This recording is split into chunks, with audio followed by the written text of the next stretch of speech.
Eu sou o psicólogo Augusto Cury e quero conversar com você sobre algo simples, mas decisivo. Os pequenos hábitos que, sem perceber, nos deixam com a alma cansada e o rosto sem brilho. Não é magia nem sorte, é rotina. Quando vivemos no piloto automático, repetimos os mesmos pensamentos, as mesmas reações e os mesmos caminhos. A vida perde cor e o corpo sente. Remoer o passado, comparar-se o tempo todo, correr sem pausa, dormir mal, reclamar por hábito, ignorar momentos de cuidado, olhar o espelho procurando defeitos, adiar sonhos, dizer sim a todos e não a si mesmo. Cada um desses gestos é uma gota que escava a nossa vitalidade. A soma deles nos envelhece por dentro antes de aparecer por fora. A boa notícia?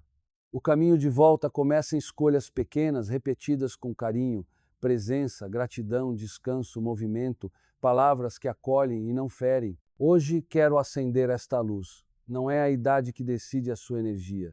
São os hábitos que você cultiva. Se você está pronta para trocar desgaste por presença, escreva um nos comentários e seguimos juntos nesta jornada. Eu, como psicólogo, chamo de piloto automático o primeiro e mais sorrateiro hábito que nos rouba vitalidade. É quando o dia de hoje vira cópia de ontem, pensamos igual, reagimos igual, escolhemos igual, acordamos e já estendemos a mão para o telemóvel, seguimos o mesmo caminho, repetimos as mesmas queixas, terminamos a noite cansados, sem lembrar de um momento que realmente tenha nos tocado. O piloto automático não é vilão por si. Ele nasceu para poupar energia em tarefas simples. O problema começa quando ele passa a dirigir a nossa vida inteira. Quando tudo é rotina, deixamos de escolher e apenas cumprimos. Aos poucos, a curiosidade adormece, a capacidade de nos admirar com o comum fica opaca, a conversa empobrece. No consultório, vejo sinais claros. Pessoas que não conseguem descrever um episódio bonito da semana, casais que convivem sem se olhar, profissionais que vivem ocupados e ainda assim sentem que não viveram. O rosto entrega essa fadiga silenciosa. O olhar perde brilho, a postura se curva, o sorriso vira formalidade. Não é a idade biológica, é o excesso de dias, sem novidade, que nos envelhece por dentro e aparece por fora. O piloto automático também desgasta vínculos. Cumprimentamos quem amamos sem contato de olhos, almoçamos sempre a mesma coisa, falamos do trânsito, do preço das coisas, do que não deu certo, fim de semana vira lista de tarefas. Quando a vida se resume a dar conta, o coração entra em modo de economia e a presença desaparece. Aqui está a chave da análise. Não é preciso derrubar a rotina, é preciso arejar lá. Rotina é chão, mas sem janelas o ar fica pesado. Em termos simples, o cérebro funciona como um jardim. Se pisamos sempre na mesma trilha, ela vira sulco e o resto do terreno deixa de florescer. Abrir um caminho novo, ainda que pequeno, devolve verde ao que secou. Isso começa por escolhas miúdas. Trocar o percurso até o trabalho e reparar numa árvore que nunca vimos. Fazer uma pergunta nova à pessoa com quem moramos. Qual foi o minuto mais leve do teu dia? Preparar um prato diferente numa terça-feira qualquer. Caminhar 10 minutos sem fones, apenas percebendo o que há à volta. Escrever 3 linhas antes de dormir sobre algo que nos fez bem. Pausar entre uma tarefa e outra para respirar fundo e reconectar com o corpo. Agradecer em voz baixa por um detalhe do dia. São ações simples, mas têm efeito de farol. Iluminam o trecho seguinte. O piloto automático também se quebra quando nomeamos o que sentimos. Estou apressado, estou distraído, estou presente. Ao dar nome, retomamos o volante. E quando retomamos o volante, a expressão muda. Já vi pessoas rejuvenescerem sem mudar nada por fora, apenas porque voltaram a estar nos próprios passos. Importa separar. Previsibilidade não é o mesmo que indiferença. Posso tomar café todas as manhãs e ainda assim transformá-lo num pequeno ritual, cheirar a bebida, olhar pela janela, trocar 2 frases gentis com quem está comigo. É a qualidade da atenção que colore a cena. Quando escolhemos onde pousar o olhar, o dia ganha textura, e onde há textura, há vida. O piloto automático nos envelhece porque rouba a sensação de primeira vez. Sempre que criamos um pequeno primeiro, um gesto, uma pergunta, uma curiosidade, polimos o olhar, afinamos a voz, abrimos espaço para o afeto, o calendário pode continuar o mesmo, mas a experiência muda. E quando a experiência muda, a nossa presença se torna mais leve, mais luminosa. Em resumo, envelhece rápido quem deixa de escolher, rejuvenesce quem volta a escolher sentir. Chamo de aprisionamento no passado o segundo hábito que mais esgota a nossa vitalidade. É quando começamos o dia com o corpo no presente, mas a mente ainda mora ontem. Revisamos conversas antigas, repetimos cenas de injustiça, ensaiamos respostas que não demos, recolhemos memórias como quem recolhe pedras e as colocamos no bolso. No fim do dia, estamos pesados não porque o hoje foi insuportável, mas porque carregamos o que já terminou. Quando isso vira rotina, a vida perde sabor. O rosto vai ganhando a marca de uma pergunta não respondida. A voz perde brilho, a postura se curva como se abraçasse a própria tristeza. Percebo esse padrão no consultório quando alguém diz: "Eu seria feliz se aquilo não tivesse acontecido." O ser se transforma em algema. Ele rouba o direito de viver o agora e empurra tudo para um corredor de suposições. E curiosamente, quanto mais revisamos a cena, menos ela muda. O que muda é a nossa disposição diante do mundo. Ficamos impacientes com quem amamos, desconfiados com gestos simples, distraídos nas paisagens que antes nos encantavam. É assim que o passado, não o tempo, nos envelhece, sugando a energia que deveria irrigar o presente. Há um detalhe emocional que agrava o quadro. O passado que mais dói não é o que realmente aconteceu, mas o que imaginamos que ele continua dizendo sobre nós. Fui rejeitado, logo não sou valioso. Fui traída, logo ninguém é confiável. São etiquetas silenciosas que grudam por dentro e, sem perceber, passamos a olhar tudo por essa lente. O outro sorri e suspeitamos, o dia amanhece bonito e a gente não repara. Surge uma oportunidade e pensamos que não é para nós. Esse filtro cansa e o cansaço aparece no semblante. Também observo que viver preso ao ontem empobrece relações. Trazemos velhas discussões para conversas novas, cobramos hoje a fatura de ofensas antigas, medimos cada palavra do outro como se estivéssemos num tribunal. Não há espaço para a leveza que rega o afeto. Sem leveza, até gestos generosos parecem calcados em dívida. E a casa, que deveria ser abrigo, vira um museu de mágoas. Gosto de propor uma imagem simples. Dentro de cada um existe um museu e um ateliê. No museu guardamos quadros que contam dores e perdas. No ateliê criamos novas cenas, damos novas cores, aprendemos outra forma de contar a mesma história. Visitar o museu é legítimo, negar a dor também adoece. O problema é morar lá. Quando moramos no museu, repetimos os mesmos corredores. Quando atravessamos para o ateliê, recuperamos a autoria. A memória deixa de ser prisão e vira matéria-prima. Foi o que vi acontecer com uma paciente que repetia há anos a frase: "Se ele não tivesse ido embora, minha vida seria outra." Convidei a trocar uma palavra. Embora ele tenha ido embora, minha vida pode ser outra. Uma mudança pequena no papel, enorme no coração. A partir dali, a conversa deixou de girar em torno do que faltava e passou a mapear o que ainda existia. Amigos, talentos, desejos esquecidos, pausas possíveis. O rosto dela mudou antes da agenda mudar, porque o presente, quando volta a ser habitado, devolve luz aos olhos. Não se trata de apagar a história, nem de romantizar feridas. Trata-se de escolher a direção do olhar. Toda vez que contamos um acontecimento, reforçamos um caminho dentro de nós. Se conto a mesma perda do mesmo jeito todos os dias, construo uma estrada larga que me leva de volta ao mesmo lugar. Se começo a contar a mesma história, com outra intenção, doeu, mas aprendi isso. Faltou, mas encontrei aquilo. Caiu, mas levantei assim. Abro trilhas novas. Trilhas novas arejam a mente e aliviam o corpo. No fim, envelhece rápido quem confunde memória com morada. Rejuvenesce quem honra o que passou, mas escolhe habitar o agora. Se este tema faz sentido para você, siga-me e acompanhe as próximas reflexões. Vamos continuar passo a passo, trocando peso por presença. Comparação compulsiva, o terceiro hábito que mais rouba brilho do olhar. É quando acordamos e, antes de sentir o próprio dia, medimos a vida numa régua alheia. A carreira do colega, o corpo da influencer, a casa do vizinho, a relação perfeita que aparece em meia dúzia de fotos. Parece inofensivo, mas é um mecanismo que transforma a mente numa balança que nunca zera. Mesmo quando estamos bem, sempre há alguém melhor, mas antes, o resultado é previsível. O que temos perde valor, o que somos parece insuficiente, o que fazemos soa pouco. A comparação, em doses pequenas, pode apontar caminhos. O problema começa quando se torna fundo musical do dia.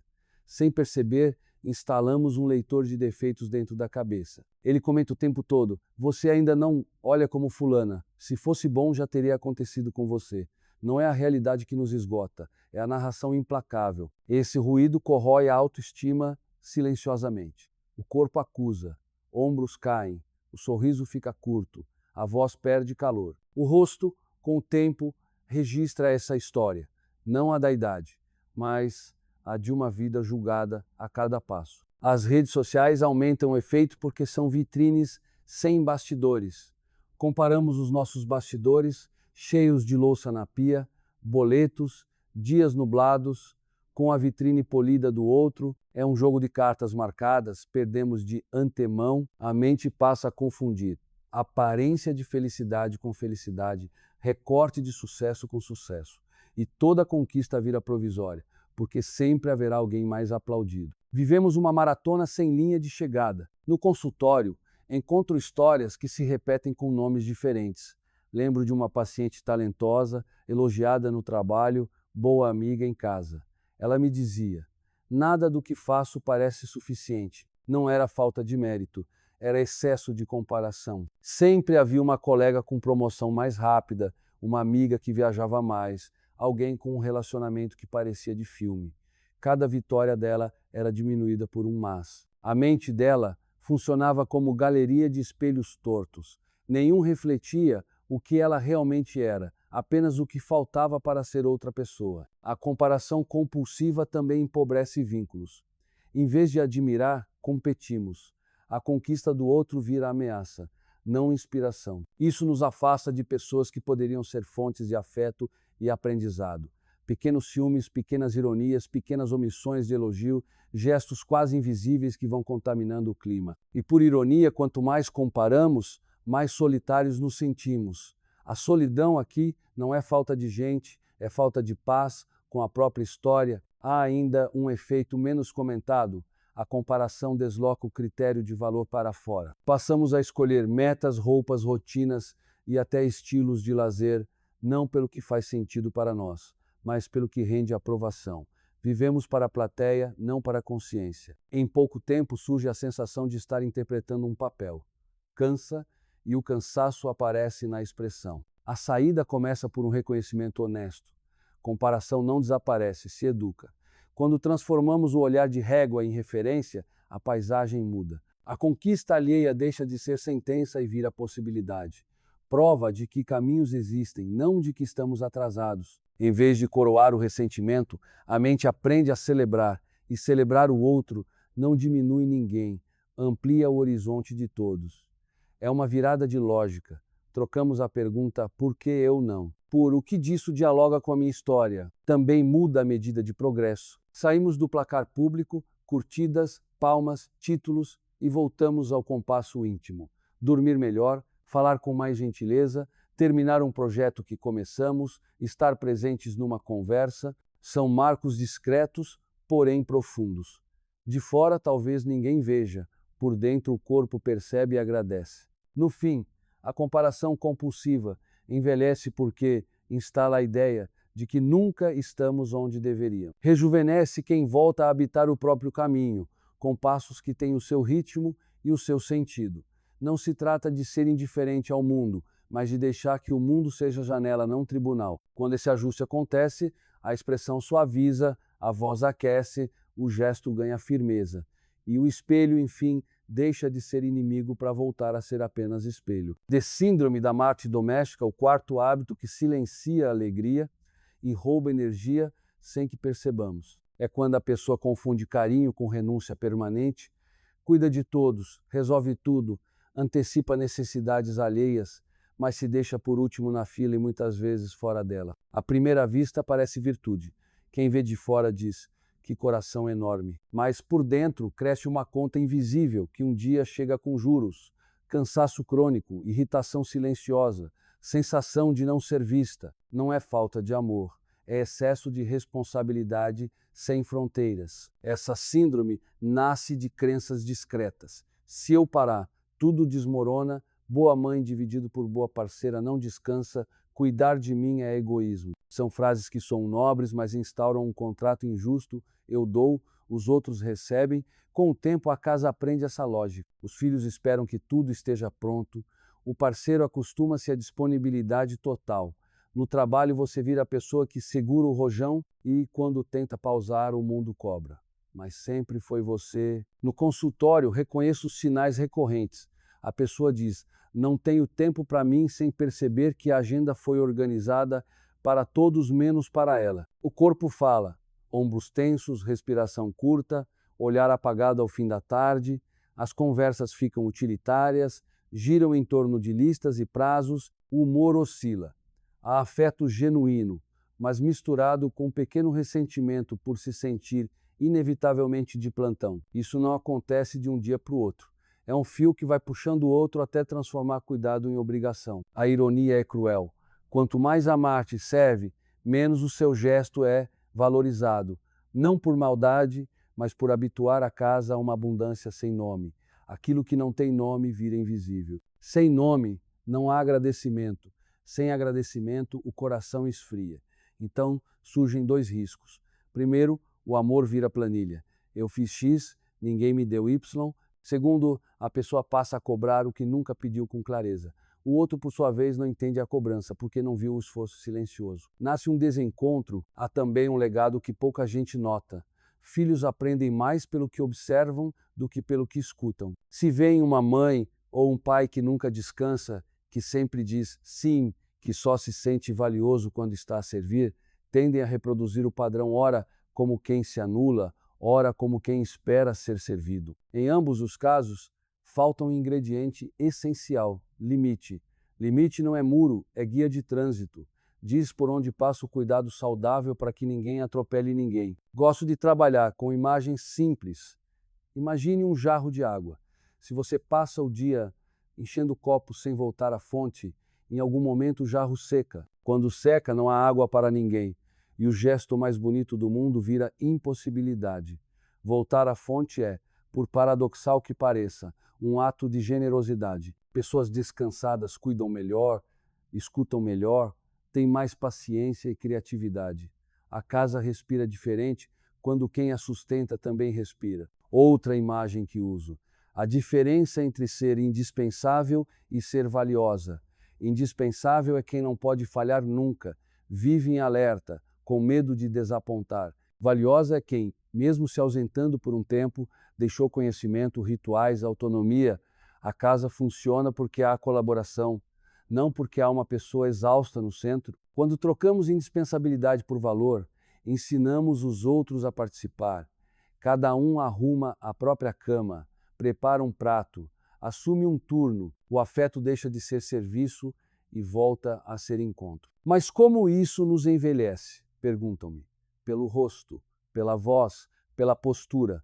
Quando vivemos eternamente em modo tarefa, o corpo entra em marcha forçada, o sorriso perde espontaneidade, o olhar perde brilho, a pele perde descanso.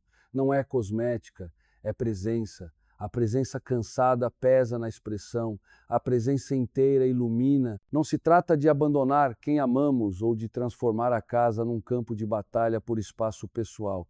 Trata-se de incluir-se na lista que você já cuida. O amor cresce quando é de mão dupla. Eu cuido de você, você cuida de algo comigo e eu também cuido de mim. Quando esse equilíbrio chega, algo muda no ar. A conversa fica mais doce, o toque mais leve, os silêncios mais tranquilos. E a pessoa que se via como um mártir começa, finalmente, a reconhecer-se como guardiã da própria vida, alguém que serve com alegria porque antes aprendeu a se acolher. Vejo no comer por emoção o quinto hábito que rouba brilho do olhar sem fazer barulho. Não falo da fome simples, aquela que o corpo anuncia com sinais claros. Falo da vontade de mastigar sentimentos. Abrimos a geladeira para abafar um incômodo. Beliscamos para distrair a cabeça, pedimos entrega não porque precisamos de alimento, mas porque precisamos de alívio. É um abraço que vem no formato de comida, funciona por alguns minutos, depois a conta chega no humor, na autoestima, na energia. Esse padrão nasce quase sempre de cenas repetidas. Um dia difícil, o lanche favorito, a sensação breve de conforto. O cérebro registra: quando dói, eu como e melhoro. A partir daí, surge um atalho. Cada emoção intensa vira convite para comer. Tédio, cansaço, frustração, saudade. A comida passa a desempenhar papéis que não são dela: consolo, companhia, recompensa, e como qualquer atalho usado demais, ele endurece, vira estrada. Quando percebemos, não escolhemos mais, obedecemos. No consultório, escuto frases que soam iguais em bocas diferentes. Eu nem estava com fome, foi só para me acalmar. Eu merecia depois desse dia. Não é preguiça nem fraqueza, é um pacto silencioso com nós mesmos. Eu te acalmo agora e pensamos nisso depois. O problema é que o depois nunca chega. Vem a culpa, que pede mais consolo, que pede mais comida, forma-se o círculo, emoção comer alívio, culpa nova emoção. O rosto registra essa montanha russa. Expressão cansada, olhar mais apagado, vontade de se esconder. Há também a dimensão social. Muitas lembranças afetivas estão à mesa. Festa é bolo, encontro é pizza, domingo é sobremesa. Comer junto é bonito, aproxima, celebra. O risco aparece quando confundimos cuidado com excesso. Come mais um pouco para não magoar a avó. Leva a sobremesa para não parecer mal educado. Abre outra garrafa para animar. Sem perceber, associamos afeto a exagero. E quem tenta mudar sente que está traindo tradições. Não está. Está trocando excesso por presença. Gosto de propor imagens simples para entender o mecanismo. Imagine que dentro de nós existam duas fomes, a do estômago e a do coração. A do estômago pede alimento, a do coração pede descanso, abraço, silêncio, um passeio curto, um banho quente, uma conversa honesta. Quando damos comida ao que pedia acolhimento, o corpo até se distrai, mas o coração continua vazio. Pouco tempo depois, a vontade volta e voltamos à cozinha. Não é gula, é desencontro. Uma história, uma mulher, profissional competente, repetia todas as noites o mesmo roteiro: sofá, série e uma tigela grande de algo doce. Dizia: é minha única alegria do dia. Investigamos o dia, reuniões longas, mensagens a toda hora, zero pausa, zero luz do sol, zero conversa que não fosse sobre problemas. Chegava em casa exausta, querendo desligar. A tigela era o botão off. Quando ela começou a inserir pequenos respiros ao longo do dia: 5 minutos de janela, 10 de caminhada, 2 conversas sem assunto prático, um banho sem pressa, o botão perdeu um pouco da força, a tigela deixou de ser a única ponte para o descanso. Outro ponto delicado é a autocrítica. Depois do episódio de comer por emoção, muitos se tratam como inimigos, xingam-se, fazem promessas duras, montam punições. Esse tom rígido não educa, só aumenta a ansiedade que, adivinhe, pedirá novo consolo. Quem se acolhe, ao contrário, abre espaço para aprender com o episódio. O que eu estava sentindo? O que eu realmente precisava? Como posso me cuidar melhor amanhã? A cura começa quando trocamos bronca por curiosidade. Não se trata de demonizar a comida, nem de construir uma vida sem prazeres. Trata-se de devolver cada coisa ao seu lugar. Comida é alimento e também celebração. Não precisa ser anestesia. Emoção é convite para olhar para dentro. Não precisa ser empurrada para o prato. Quando essa ordem se rearruma, algo muda por fora. A expressão suaviza, o corpo descansa melhor, o espelho devolve uma presença mais leve. E a pessoa que antes mastigava sentimentos volta a saborear a vida com menos culpa, mais consciência e muito mais paz. Veja o sono como a oficina secreta do corpo e da mente. É ali que reorganizamos emoções, guardamos o que importa e varremos o excesso do dia. Quando essa oficina não abre porque adormecemos tarde, acordamos várias vezes, ou levamos problemas para a cama, acordamos com uma sensação estranha. O corpo levantou, mas a alma ficou deitada. Com o tempo, esse descompasso tira brilho do olhar, paciência das conversas e leveza dos gestos. Não é frescura, é o preço de noites que não curam. Há 2 formas comuns de perder o sono. A silenciosa, quando deitamos cansados, mas a cabeça liga um noticiário interno, contas, prazos, frases não ditas. A barulhenta, quando esticamos o dia diante de telas, pulamos de vídeo em vídeo, e quando enfim apagamos a luz, o cérebro continua aceso. Em ambas, a cama vira sala de reunião. O corpo tenta iniciar os reparos, mas é interrompido. Na manhã seguinte, começa o ciclo. Café em excesso para empurrar as horas, fome desordenada, irritação sem motivo. Ao anoitecer, estamos exaustos e, paradoxalmente, elétricos, cansados demais para descansar. Costumo dizer no consultório, a noite começa de manhã. Não é só o que você faz antes de deitar, é o dia inteiro a escrever a qualidade do seu sono. Se passamos horas sem ver a luz do sol, não nos movemos, comemos às pressas e não criamos pausas, a mente chega ao fim do dia congestionada. O resultado é um tipo de fadiga que não relaxa.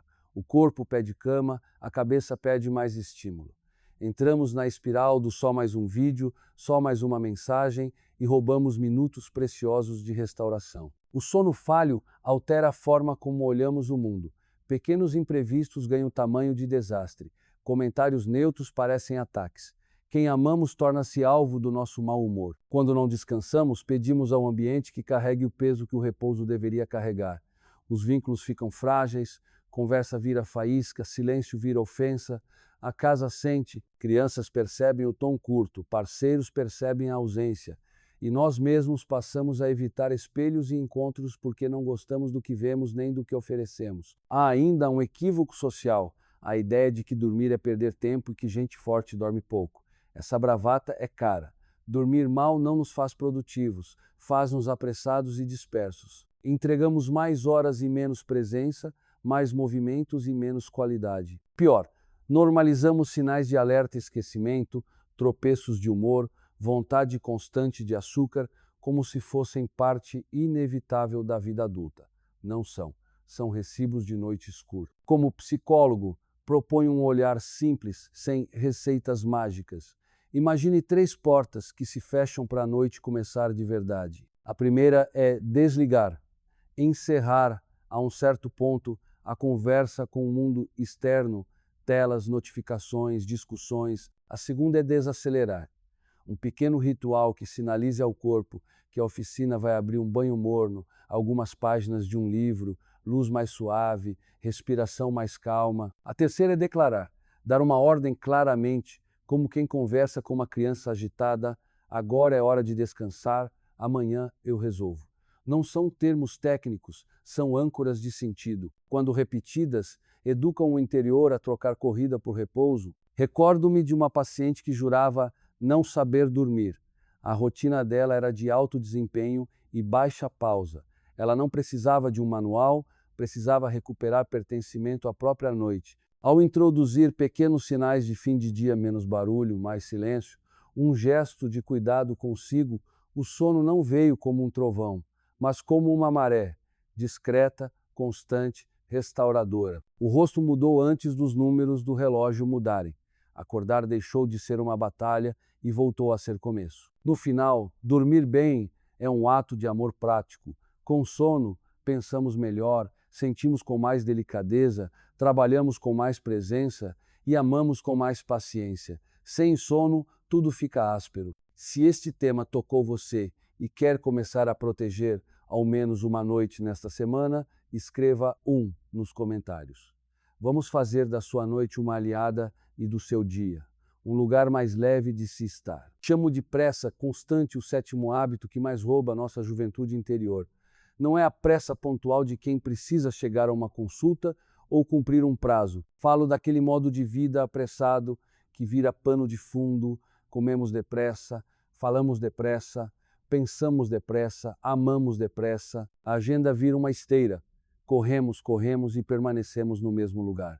O dia termina e a sensação é de que entregamos muito movimento e pouca presença. A pressa, quando se instala, troca a profundidade por velocidade e nos envelhece por dentro antes de aparecer por fora. No consultório, encontro sinais discretos desse quadro. A pessoa responde antes de ouvir, interrompe sem perceber, termina frases do outro para ganhar tempo. O corpo acompanha, respiração curta, ombros em guarda, maxilar tenso. O olhar salta por cima de detalhes simples, uma flor na varanda, um copo de água fresco, um abraço demorado como se a vida fosse apenas o corredor entre um compromisso e outro. O curioso é que a pressa não aumenta a produtividade real, aumenta a urgência interna. Vivemos com um semáforo amarelo aceso na cabeça. Tudo parece exigir decisão imediata, mesmo que poderia esperar. A pressa também altera a qualidade das relações. Conversas tornam-se checkpoints. Resolvemos? Ficou claro? Próximo assunto? Não há pouso para a escuta, nem espaço para a pausa que dá sabor ao encontro. Pequenas diferenças viram faíscas porque a paciência está rala. Crianças pedem atenção e recebem respostas telegráficas. Parceiros procuram afeto e encontram cansaço. Amigos desistem de aprofundar porque não querem atrapalhar. Nasce uma solidão peculiar. A casa está cheia, mas a alma está vazia. Há ainda um dano silencioso na criatividade. Ideias precisam de tempo lento para amadurecer, aquele intervalo em que olhamos pela janela, caminham os olhos por um livro, deixamos a mente brincar. Quando tudo é corrida, pensamos em atalhos, não em caminhos. A solução que chega é a primeira possível, não a melhor. O trabalho perde brilho, repetimos fórmulas porque não sobrou ar para inventar. A própria linguagem denuncia. Frases cada vez mais curtas, palavras utilitárias, ausência de imagens. A pressa seca o texto da vida. A nível íntimo, a pressa cria um teatro interno de exigência. A cabeça repete: não dá tempo, estou atrasado, preciso render. Mesmo nos raros momentos livres, o corpo mantém a marcha forçada. É como tirar o pé do acelerador, mas continuar com o motor alto. A noite chega e não relaxa. O sono vem e não repara. Acordamos com a sensação de dívida e, para compensar, empilhamos mais tarefas. A meta vira dar conta. E dar conta não é viver, é sobreviver. Recordo uma paciente que resumia assim: tenho tudo e não usufruo de nada. Ela não precisava de mais horas, precisava mudar o ritmo das horas. Enquanto corria, perdia os pequenos milagres do cotidiano. O cheiro do café, a luz da tarde na sala, o riso partilhado sem olhar para o relógio. Quando a vida é sempre depois, o rosto aprende a expressão do ainda não. E essa expressão, repetida dia após dia, marca. Não é o tempo que esculpe, é o costume de passar por cima do presente. Outro traço da pressa é a autocrítica impiedosa. Ao menor deslize, a pessoa se acusa. Não rendeu, falhou, poderia ter feito mais. Esse tribunal interno não educa, apenas sustenta o ritmo que adoece. O mundo exterior aplaude porque a pressa parece eficiência. Mas eficiência sem sensibilidade transforma a gente em engrenagem. E a engrenagem não sorri com os olhos, não saboreia, não cria memória bonita, apenas gira. Em síntese, a pressa constante envelhece porque nos afasta da experiência. A arte de viver não está em encaixar mais coisas num dia, e sim em estar inteiro nas coisas que realmente importam. Quando recuperamos um pouco de lentidão, não a lentidão da inércia, mas a da atenção, algo rejuvenesce, a voz ganha música, o olhar volta a brilhar, o gesto perde aspereza, o calendário segue o mesmo. Quem muda é a qualidade do nosso passo, e é o passo, mais do que o tempo, que decide o rosto que mostramos ao mundo. Chamo de relacionamento tóxico com o espelho, o oitavo hábito, que silenciosamente nos rouba a leveza. Não é o vidro em si que fere, é a narrativa que acendemos diante dele. Muita gente acorda, olha o próprio rosto e antes mesmo de dizer bom dia, já levantou um tribunal. Testa a pele, pesa olheiras, compara traços com lembranças antigas ou com fotos alheias. O espelho vira palco de uma peça onde o protagonista é a crítica e o público é a vergonha. Saímos de casa com a sentença já proferida: não estou à altura. A partir daí, cada encontro confirma a história que contamos cedo demais. Esse padrão não nasce do nada. Costuma ser regado por frases ouvidas ao longo da vida, comentários bem-intencionados, piadas familiares, rótulos de adolescência que grudam por dentro e se repetem em voz baixa toda vez que a imagem aparece. O espelho não mostra apenas um rosto, ele aciona memórias. E memórias mal cuidadas viram lentes. Com a lente deformada, perdemos nuances. Não vemos o brilho do olhar, a força da expressão, a marca bonita de quem já atravessou tempestades. Vemos, sobretudo, defeitos. Há um detalhe que observo no consultório. Quanto mais dura a fala interna, mais dura a expressão externa. A boca se acostuma a um traço de desaprovação, os ombros inclinam, a postura pede desculpas por existir. Não é apenas estética, é a identidade sendo construída a partir da rejeição. Se repetimos "não gosto do que vejo", mais cedo ou mais tarde passamos a evitar ser vistos. Fotos, festas, reuniões. A vida encolhe para caber no julgamento. Redes sociais alimentam esse ciclo porque oferecem vitrines. Vitrines não mostram bastidores. Os filtros escondem marcas, as legendas simplificam dores, os ângulos escolhem luzes impossíveis de replicar na cozinha de casa. Às 7 da manhã, quando levamos as vitrines para dentro do banheiro, o espelho perde sua função de reconhecimento e vira comparação. E comparação, nesse contexto, não inspira. Oprime. Também aparece o engano comum. Confundir cuidado com perseguição. Cuidar de si é gesto de carinho. Perseguir a própria imagem é vigiar sem descanso. O primeiro amplia a autoestima. O segundo adrena. Quem se persegue vive numa espécie de auditoria permanente. Cada fio de cabelo fora do lugar vira prova de culpa, cada ruga vira sinal de fracasso, cada mudança natural vira ameaça. Não há paz possível sob inspeção contínua. Lembro de uma paciente que dizia: "O espelho é meu inimigo".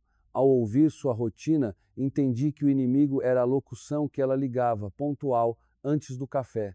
Um texto decorado há anos. O espelho, coitado, apenas refletia.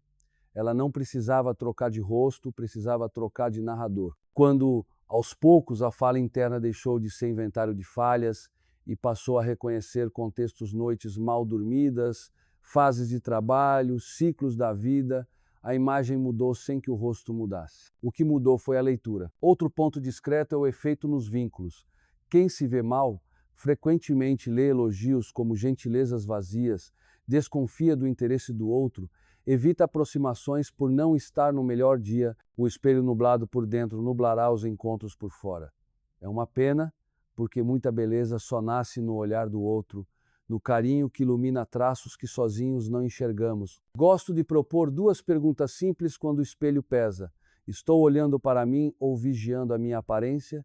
E que história esta marca conta? As respostas, honestas, costumam deslocar o foco da acusação para o sentido. Marcas contam caminhos, não culpas. Quem compreende caminhos afrouxa a rigidez do olhar e abre espaço para uma presença mais inteira. Em síntese, o relacionamento tóxico com o espelho envelhece não porque revela o tempo, mas porque apaga a pessoa por trás da imagem. O antídoto não é negar mudanças, e sim recuperar o uso correto deste objeto cotidiano. Menos tribunal, mais reconhecimento, menos comparação, mais pertença. Quando o espelho volta a ser uma superfície e não um veredito, algo se reorganiza. A expressão suaviza, o passo ganha segurança, o dia começa sem a mochila de uma sentença injusta. E a imagem, enfim, deixa de ser inimiga para voltar a ser aliada na tarefa mais bonita de todas, habitar a própria história com dignidade. Chamo de queixa crônica o 9º hábito que, sem alarde, nos endurece por dentro e acaba por aparecer por fora. Não falo do desabafo pontual, esse alivia e organiza. Refiro-me à queixa como trilha sonora do dia. Acordamos e já comentamos o trânsito, o tempo, a mensagem que não chegou, o colega que nunca ajuda, o corpo que não colabora. É uma narração contínua que transforma contratempos em injustiças pessoais e instala a sensação de que o mundo está sempre em dívida conosco. Quando esse discurso se repete, a mente cria um filtro. Passamos a notar sobretudo o que falta e a ignorar o que funciona. A vida vira inventário de falhas. No consultório, esse padrão aparece em detalhes. A pessoa relata um dia cheio de coisas boas, mas cada alegria vem acompanhada de um mas. Foi ótimo, mas podia ter sido melhor. Consegui terminar, mas ninguém reconheceu. O mas é a dobradiça por onde a satisfação se fecha. Aos poucos, o corpo adota a postura dessa narração. Sobrancelhas sempre ligeiramente franzidas, maxilar tenso, respiração curta. O rosto aprende a expressão do não está bom e passa a repeti-la mesmo quando objetivamente está tudo bem. Não é apenas estética, é um estado de espírito estampado. A queixa crônica também é contagiosa. Em casa forma-se o clube da lamentação, um reclama do chefe, outro do professor, outro do vizinho, e a sala fica pesada. Ninguém planeia soluções, trocam-se desabafos sem pouso. A curto prazo, existe uma espécie de prazer em pertencer ao coro, sentir que não estamos sós na frustração. A médio prazo, a energia drena, amigos afastam-se, colegas deixam de propor projetos, os vínculos perdem cor. Em relações afetivas, a queixa diária soa a desvalorização constante. Quem convive conosco sente que nunca é suficiente, por mais que tente. O amor murcha não por falta de sentimento, mas por excesso de reclamação como linguagem. Há ainda um efeito discreto na produtividade. Reclamar dá a ilusão de movimento. Falamos, gesticulamos, repetimos a história. Mas no fim, pouca coisa muda. Gastamos a bateria emocional na narração e chegamos sem força à parte que transforma. O dia termina com cansaço e a sensação de ter vivido problemas o tempo todo, quando, na verdade, muitos foram apenas tarefas normais lidas pela lente da indignação. Esse desgaste contínuo envelhece porque nos põe em tensão permanente, e tensão crônica tira brilho do olhar, encurta a paciência e rouba a leveza das palavras. É importante distinguir. Desabafo tem começo, meio e fim. Serve para arrumar a casa por dentro. Queixa crônica é círculo, não fecha, volta sempre ao mesmo ponto e precisa de plateia, não de caminho. Uma paciente resumiu assim: se eu não reclamo, parece que não estou a ser honesta. Ao observarmos juntas, percebemos que a honestidade dela estava nos fatos. A queixa vinha do hábito de colorir tudo com a mesma tinta escura. Quando começou a nomear o específico, isto doeu, isto atrasou, isto me frustrou, a fala ficou mais precisa e o clima à volta mudou. Nomear não é dourar, é tirar a generalização que sufoca. Redes sociais e noticiários alimentam o ciclo. Vivemos a era da indignação permanente e há aplauso para quem reclama alto. O algoritmo recompensa o choque, não a nuance. Se não vigiarmos, levamos esse tom para dentro de casa. Passamos a medir a realidade pelo que rende conversa, e conversa que rende nem sempre é conversa que cura. O antídoto não é silêncio cúmplice nem otimismo cego, é recuperar a proporção, dar palco ao que realmente pede mudança e dar espaço ao que está a funcionar por menor que seja. Gosto de duas imagens simples. A primeira, a queixa crônica é um balde furado, qualquer alegria escoa. A segunda, a gratidão não há piegas, mas a concreta é agulha e linha. Fecha os furos para que o que é bom permaneça mais tempo. Quando a linguagem muda, o rosto muda. Não porque negamos problemas, mas porque deixamos de viver sob a tirania do nunca basta. E então o dia recupera matizes. Há problemas, sim. Há soluções possíveis. Há também miudezas luminosas, um café quente, um riso bobo, um trabalho bem feito que voltam a contar história. É nessa contabilidade mais justa que a alma rejuvenesce e o espelho devolve uma presença menos pesada e mais inteira. Procrastinação dos sonhos, o 10º hábito que apaga pouco a pouco a chama dos olhos. Não é preguiça nem falta de talento, é adiar o que dá sentido à existência.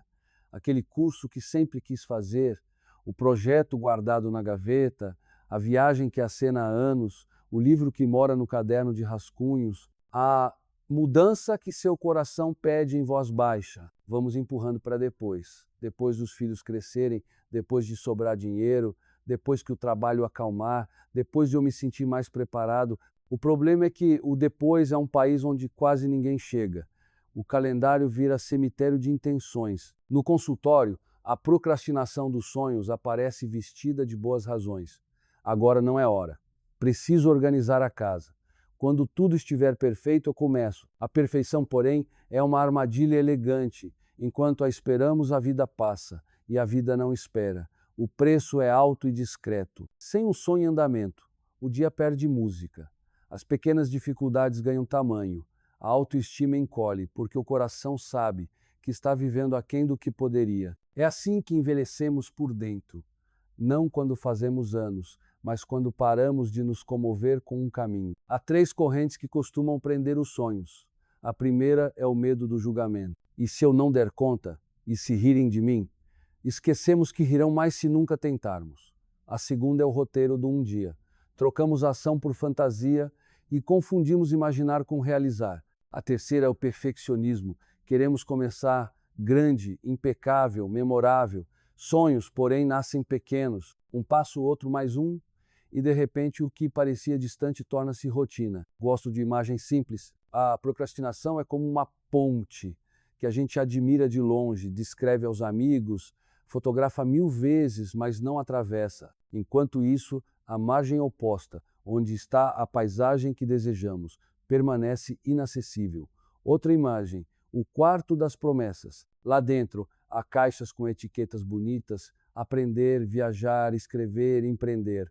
Vamos abrindo uma e outra encantados. Mas, antes de tirar o conteúdo e usar, fechamos de novo para não bagunçar. O resultado é uma coleção impecável e inútil. Lembro-me de uma paciente que dizia: tenho 52 anos e sinto que minha história ficou em pausa. O sonho dela era simples e lindo: cantar num coral. Guardar esse desejo desde a juventude. Sempre apareciam coisas urgentes e quando não apareciam, surgia a velha frase: agora já passou meu tempo.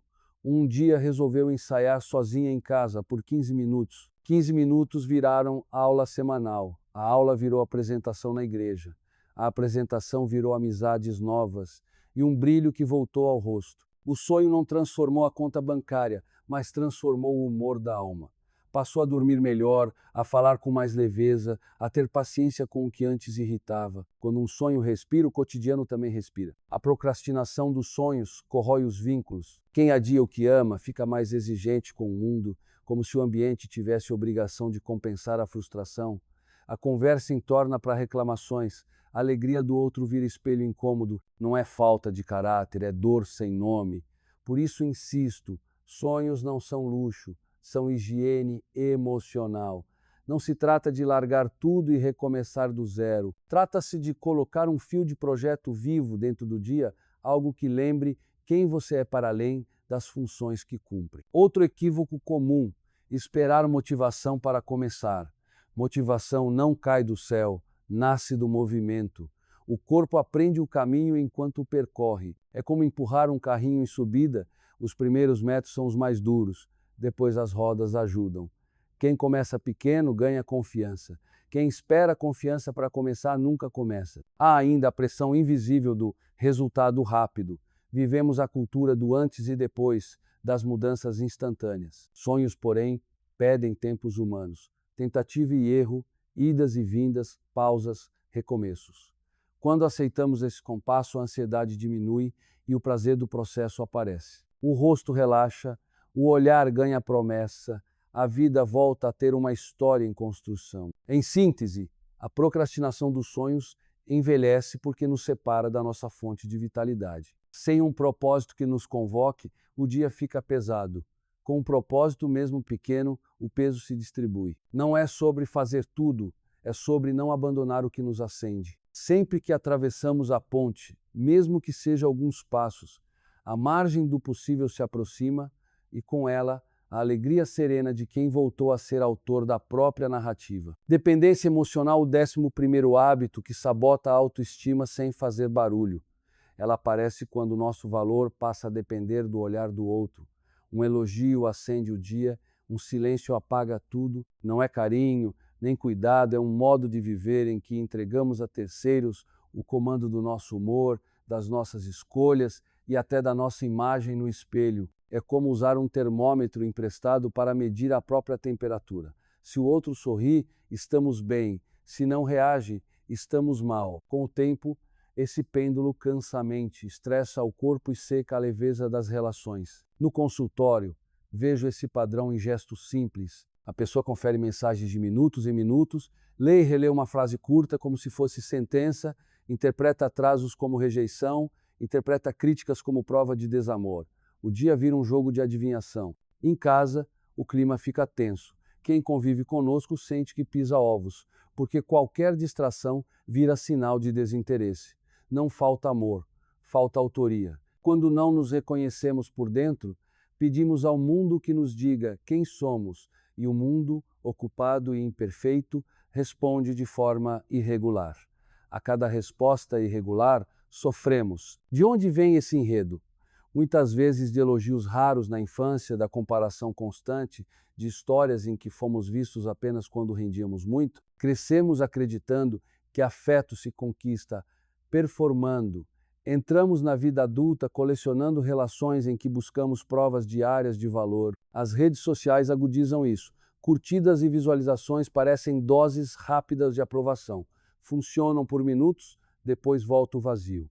A mente, faminta, pede mais. E quanto mais pedimos, menos livres ficamos. A dependência emocional também desfigura a comunicação. Em vez de pedir com clareza, sinto saudade de você, surge a cobrança, você nunca liga, o teste, vamos ver se nota, o silêncio punitivo. São tentativas de obter calor sem se expor ao risco de ouvir não. O efeito é o contrário, o outro sente-se controlado e afasta-se. Nós confirmamos a tese de que ninguém fica. A cena repete e se consolida como crença. A aparência acompanha, a expressão torna-se vigilante, o corpo vive em alerta, o descanso não descansa. A pessoa envelhece não pela idade, mas pela tensão de ter que ser confirmada o tempo todo. Há um equívoco frequente: confundir dependência com amor. Amor soma, dependência exige. Amor dá espaço, dependência aperta. Amor suporta ausências razoáveis. Dependência lê cada ausência como abandono. Quando confundimos os dois, chamamos de romântico, o que na prática é um pedido contínuo de garantia. E garantias absolutas não existem. Ninguém consegue provar a cada hora o que sente. Exigir isso corrói o vínculo. Outro custo é a perda da identidade viva. Para manter a aprovação, vamos afinando gostos ao gosto alheio, trocando roupa, opinião, rotina, até perder rastro de nós mesmos. A curto prazo, isso traz paz aparente. A médio prazo, a alma cobra. Aparece irritação difusa, cansaço de si, sensação de não me encontro. A vida fica pequena, porque passa a caber no medo de desagradar. Quando a autonomia regressa, e ela pode regressar, não desaparece a necessidade de afeto. Volta o equilíbrio. O elogio alegra, mas não define. O silêncio entristece, mas não destrói. A pessoa aprende a ser casa para si, sustenta-se em convicções, em projetos, em rotinas que fazem sentido, em conversas honestas que não exigem traduções dramáticas. As relações agradecem, porque deixam de carregar a função impossível de curar o buraco do outro e voltam a ser encontro de dois inteiros, não de metades em falta. Em síntese, a dependência emocional envelhece porque nos coloca em estado de carência permanente, roubando o brilho do olhar e espontaneidade dos gestos. Recuperar a autoria é trocar prova por presença, medo por clareza, controle por confiança. Quando isso acontece, o rosto suaviza, a voz perde dureza e o vínculo respira não porque o mundo mudou, mas porque devolvemos a nós o direito de sermos fonte do próprio valor. Se este tema falou com você, escrevam nos comentários. Quero saber quem está disposto a retomar a própria autoria. Chamo de sedentarismo emocional o 12º hábito que seca a alegria silenciosamente. Não é ficar no sofá, é viver por dentro sempre no mesmo lugar. Sentimos as mesmas coisas, falamos dos mesmos temas, convivemos com as mesmas pessoas, repetimos as mesmas rotas. O calendário avança, mas a alma não viaja. Quando isso acontece, a vida perde cor. Os dias tornam-se previsíveis, os encontros ficam protocolares, as conversas escorrem pelo piloto automático. O corpo até se movimenta, mas o mundo interior estagna. No consultório vejo esse quadro em detalhes miúdos. A pessoa diz: está tudo bem, porém não se empolga com nada. Sorri por educação, não por surpresa. Sai para trabalhar e volta para casa numa linha reta que não acolhe desvios, descobertas, paragens. Os fins de semana são cópias dos anteriores. Mesmas telas, mesmos pratos, mesmos diálogos. Não há algo à espera no horizonte. E quando não há espera, não há chama. O semblante fica mais pesado. O olhar perde o brilho curioso que sempre acompanhou os grandes momentos da nossa história. O sedentarismo emocional não chega de repente. Ele se instala quando a urgência do dia engole a capacidade de explorar. Primeiro abrimos mão de pequenos prazeres, ler algumas páginas, caminhar num bairro novo, aprender um acorde, visitar uma feira local. Depois, abrimos mão de experimentar. Recusamos convites, evitamos desafios, Trocamos o novo pelo confortável. Em pouco tempo, o conforto vira prisão. Sentimos medo do que foge à rotina, como se qualquer novidade fosse ameaça. A casa interna vai encolhendo até caber numa sala com poucas janelas. Há também um preço relacional. Relações precisam de histórias novas para respirar. Quando só repetimos os mesmos programas, o vínculo fica sem matéria-prima para conversas vivas. Parcerias longas adoecem não por falta de amor, mas por falta de novidade compartilhada. Não me refiro a gestos grandiosos. Falo de caminhar de mãos dadas por um caminho diferente, de cozinhar uma receita desconhecida, de descobrir juntos um autor, um filme, uma praça. O novo não é luxo, é oxigênio para a convivência. Recordo um paciente que resumia assim: não me falta nada, mas falta vontade. Ele havia trocado a juventude do coração por uma rotina impecável. Horários perfeitos, contas em dia, agenda sem falhas, porém nenhum brilho. Ao revisitar a própria história, percebeu que os momentos mais luminosos tinham 3 ingredientes: curiosidade, risco medido e partilha. Numa época, aprendera a fotografia com amigos. Noutra, fizeram um curso noturno só por prazer. Noutra, viajara sozinho para perto, apenas para ver o mar com outros olhos. Não era o resultado que animava, era o processo de descobrimento. Quando retomou pequenos ensaios de novidade, não ficou irreconhecível do dia para a noite. Mas semana após semana, a expressão amoleceu, a conversa ganhou cor, o riso voltou a sair sem esforço. O sedentarismo emocional também empobrece a linguagem.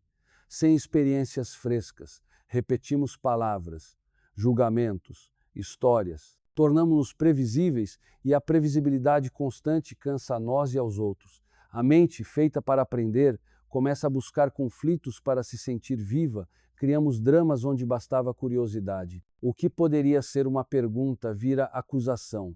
O que poderia ser descoberta vira defesa. O ambiente fica pesado não por maldade, mas por fome de novidade mal reconhecida. Alguns confundem movimento com agitação. Não se trata de encher a agenda, trata-se de acordar a sensibilidade. Às vezes, o novo cabe numa xícara, provar um sabor diferente, ouvir com atenção uma história antiga, como se fosse a primeira vez, prestar atenção à luz que a tarde desenha na parede da sala. Outras vezes, cabe num encontro, conversar com alguém de outra geração, visitar um lugar da cidade que nunca entrou para o seu mapa, aprender algo que não serve para nada além de alegrar a alma. Essas pequenas aberturas funcionam como janelas, deixam entrar ar e, com o ar, vida. Em síntese, o sedentarismo emocional envelhece porque nos divorcia da curiosidade, e é a curiosidade que mantém o olhar jovem, a fala viva, o gesto interessado. Quando voltamos a experimentar, mesmo que pouco, a casa interna se expande. Não mudamos de identidade, mudamos de postura diante do dia. E essa mudança, discreta e consistente, devolve à existência aquilo que o hábito havia levado, a sensação simples e poderosa de estar, de novo, em caminho. Concluir esta jornada comigo não é colocar um ponto final, é abrir uma porta. Tudo que conversamos, da pressa constante à queixa crônica, do relacionamento com o espelho à dependência do olhar alheio, do sedentarismo emocional à procrastinação dos sonhos, aponta para a mesma direção. A autoria da própria história. Não se trata de lutar contra o tempo, mas de recuperar o ritmo que dá sentido ao tempo. Quando trocamos o piloto automático pela presença, a comparação pela autenticidade, a cobrança pela clareza e a rotina cega pela curiosidade, algo muito simples e poderoso acontece. A vida volta a caber no coração. Eu, como psicólogo e como aprendiz da condição humana, vejo todos os dias que o que nos envelhece mais não é a idade, é a narrativa. Há narrativas que pesam: nunca é suficiente, já passou a minha hora, só vou ser feliz quando. E há narrativas que libertam: posso começar pequeno, posso aprender de novo, posso cuidar de mim sem culpas. O rosto muda quando a história muda, não porque escondemos as marcas, mas porque damos novo significado a elas. Deixam de ser prova de falha e passam a ser mapas de travessia. Peço que leve do nosso encontro 3 imagens. A ponte que você decide atravessar com passos possíveis. O balde que você fecha com pontos de gratidão para que as alegrias não escoem. E as janelas que você abre todos os dias para deixar o ar novo entrar, uma conversa que expande, um pequeno projeto que acende, um gesto de cuidado que lembra quem você é. Não precisa fazer tudo, precisa começar. A constância, e não o espetáculo, é a verdadeira arquitetura de uma vida mais leve. Se este conteúdo falou com você, se em algum parágrafo você se reconheceu e sentiu vontade de reescrever capítulos, siga-me aqui e ative as notificações. Assim, continuamos juntos. Um vídeo, um texto, uma reflexão de cada vez. Sempre com ferramentas simples, linguagem acessível e o compromisso de transformar conhecimento em prática. Sua presença faz diferença para mim e, sobretudo, para você. Vamos seguir?